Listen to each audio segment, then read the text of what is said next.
I was wondering, like, how much revision you tend to do when you're writing poetry, and how do you generally know when a poem is done? I do lots of revision.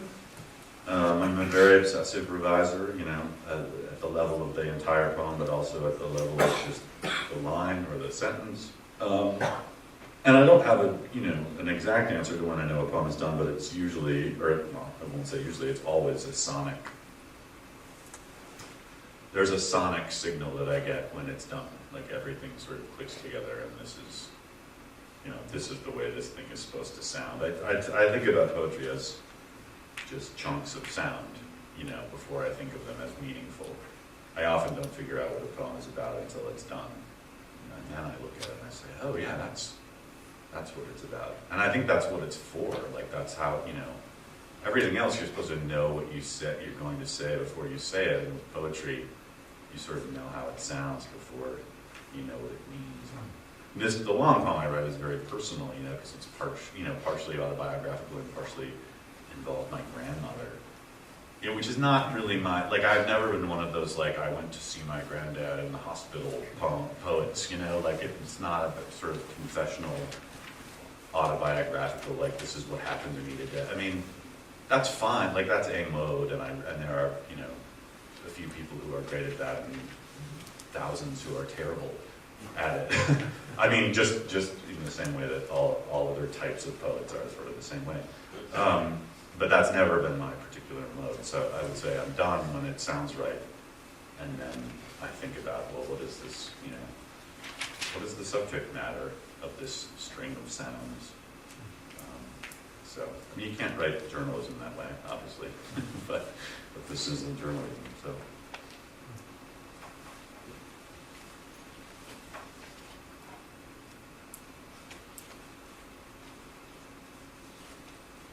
Oh, yes, in the is it Carolina sweatshirt? Yeah.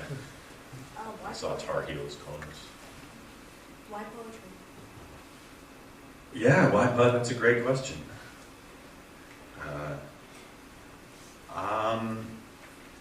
I talked a little bit about this in Andrew's class today when I visited. I mean, I think there's no poetry it's kind of an in-between state. It's not entirely mental and it's not entirely physical. It's a mixture of both. And I think obviously music does that, but it does that with bass and drums or violins and French horns or, pick a bunch of instruments, it doesn't really matter. But poetry does that with language and with language only. And that's the thing that we walk around using every day, all of us. And I use the example of sort of always come into contact with sort of smug, snide people who are like, well, give me a year off my job and I could write a book of poems. But they don't say that about string quartets. No one would say that about the violin because we don't walk around playing the violin. A few of you might walk around playing the violin, but most of us don't. Whereas everybody walks around using language. So we are all experts in language. Every day, you order your latte or you give your chemistry lecture or whatever. We all do this. But I think poetry is a way to make language physical and make it meaningful in ways that it's just not possible. It's as Alan Grossman says, it's language gone strange. And I think that happens to everybody anyway, language does go strange, or at the very least, fails to work for your particular emotional situation.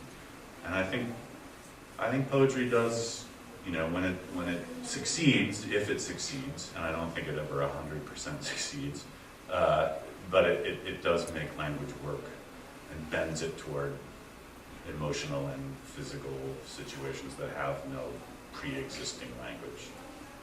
So that's why poetry. I mean, you can have these kind of artistic experiences with other mediums,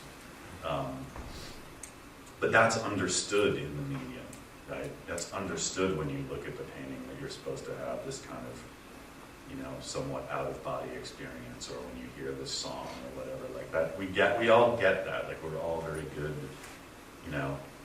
try to watch an old TV show. It doesn't work, right? We're good at watching TV. Like, we know we can't watch Adam 12 anymore.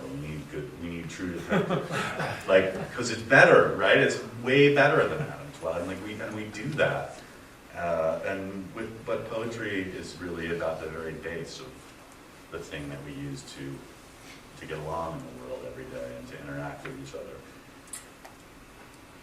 So, like, I'm not a salesman for poetry. Like, if you don't like it, that's fine. I mean, I don't have time to be, poetry's cheerleader. But that's why, like, that's why I do it, and that's why I think humans generally do it. It's a thing that humans can do and do.